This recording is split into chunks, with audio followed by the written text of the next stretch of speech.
Welcome to study channel. मेरा नाम है मोहम्मद कैसर। तो दोस्तों फाइनली एलटी ग्रेड 2025 शिक्षक भर्ती का विज्ञापन जारी हो गया।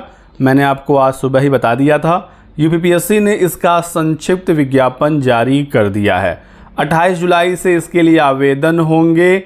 तो क्या कुछ महत्वपूर्ण जानकारी निकल कर आई है इस भर्ती के बारे में? आप लोगों के जो काफ़ी ज़्यादा सवाल आ रहे थे पिछले वीडियो में, उस पर हम लोग डिस्कस करेंगे। कौन अभ्यर्थी यहां से बाहर हो गए हैं, तो बने रहिएगा हमारे साथ इसी प्रकार की जानकारी पाने के लिए।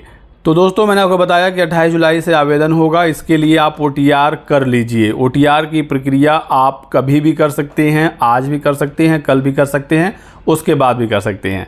जितना जल्दी हो सके OTR कर लीजिए। OTR का मतलब होता है वन टाइम रजिस्ट्रेशन। यूपीपीएससी की वेबसाइट पर आपको OTR करना होता है। यदि आपने पहले OTR किया हुआ है, आपके पास OTR नंबर है, तो दोबारा से OTR करने की आवश्यकता नहीं है। चाहे आपको OTR 6 महीना पुराना हो या साल भर पुराना हो, यदि लॉगिन हो रहा है तो कोई भी समस्या नहीं है। उसी OTR से आपका काम हो जाएगा। ठीक है, तो OTR वाली जो आपकी डाउट थी यहाँ से क्लियर हो गई।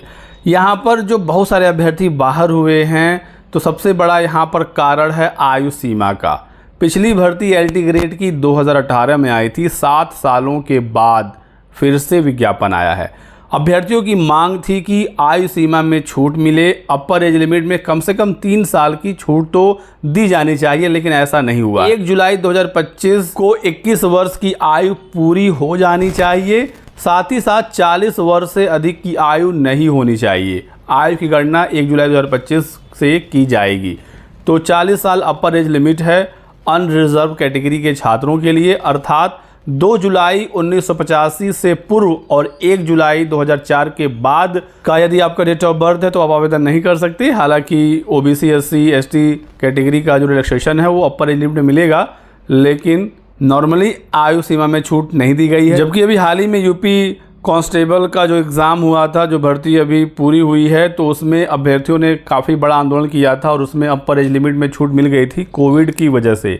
और दरोगा की जो भर्ती आनी है UPSI की, उसमें ऑलरेडी ऐलान है कि उसमें अपर एज लिमिट में छूट मिलेगी बिना किसी मांग के, बिना किसी धरने के। तो फिर यूपीपीएससी की किसी भर्ती में ऐसा क्यों नहीं होता है, शिक्षक भर्ती में ऐसा क्यों नहीं हो रहा है, ये बड़ा सवाल है। और अपर एज लिमिट में कुछ नहीं तो कम से कम 3 साल की छूट मिलनी ही चाहिए।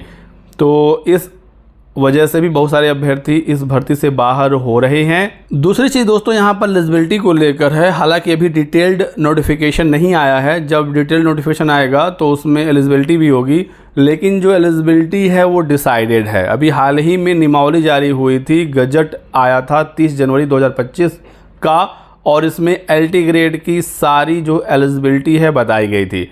मैं इस पर अलग से वीडियो बना दूंगा कि योग्यता क्या है एक एक विषय का और उसका सब्जेक्ट कॉम्बिनेशन क्या है। लेकिन मोटी मोटा समझिए, ग्रेजुएशन प्लस बीएड एलिजिबिलिटी होती है एलटी की, और संबंधित विषय में ही आपका स्नातक होना चाहिए। तो यही एलिजिबिलिटी आएगी जब भी डिटेल नोटिफिकेशन आएगा। और मैं आपको यहाँ पर बता दूँ कि हिंदी की जो योग्यता है, इसमें बहुत सारे अभ्यर्थी बाहर होने वाले हैं। तो हिंदी की जो नई एलिजिबिलिटी है मैं आपको यहाँ दिखा देता हूँ। यहाँ पर बताया गया है कि एक विषय के रूप में हिंदी आपका स्नातक में होना चाहिए। ये तो ठीक है, चलिए कोई बात नहीं है। जब हिंदी का शिक्षक बनना है तो स्नातक में हिंदी एक विषय होना ही चाहिए।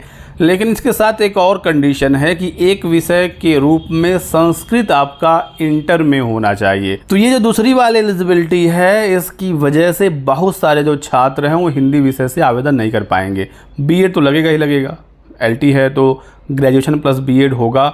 लेकिन बहुत सारे ऐसे अभ्यर्थी होते हैं जिनका बीए तो हिंदी में होता है, एक विषय उन्होंने बीए में हिंदी पढ़ा होता है, लेकिन जो दूसरी वाली कंडीशन है कि इंटर में संस्कृत होना चाहिए, ये बहुत सारे अभ्यर्थियों के पास नहीं होता है। या मान लीजिए जो इंटर में मैथ्स या साइंस वाले स्टूडेंट हैं, वो तो इंटर में हिंदी पढ़ते नहीं हैं, लेकिन बहुत सारे ऐसे स्टूडेंट होते हैं जो आगे चलकर बीए कर लेते हैं हिंदी से, वो लोग भी एलिजिबल नहीं रहेंगे।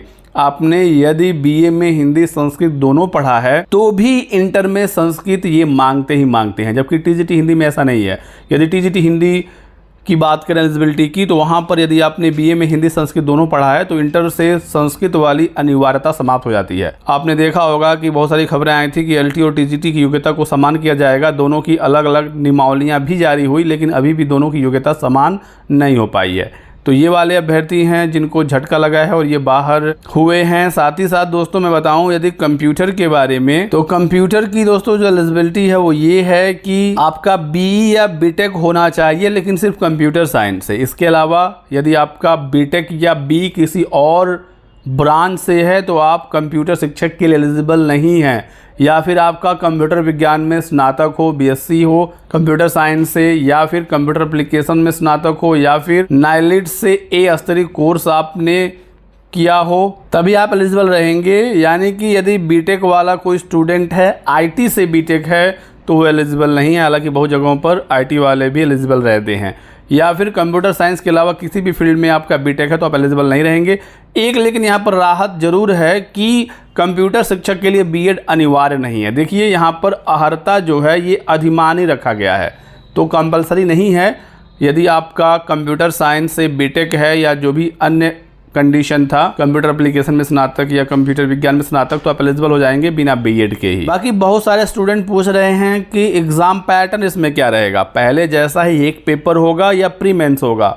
बहुत सारा सवाल आप लोगों का आया है, तो दोस्तों प्री मेंस होगा। मैंने आपको पहले ही बताया था और आज भी क्लियर कर देता हूँ कि एलटी ग्रेड में प्री मेंस होगा, तो इसके लिए आप रेडी रहिएगा। बाकी प्री में क्या आएगा, मेंस में क्या आएगा, बहुत ही जल्द सूचना इसके बारे में दी जाएगी, लेकिन प्री मेंस होना है।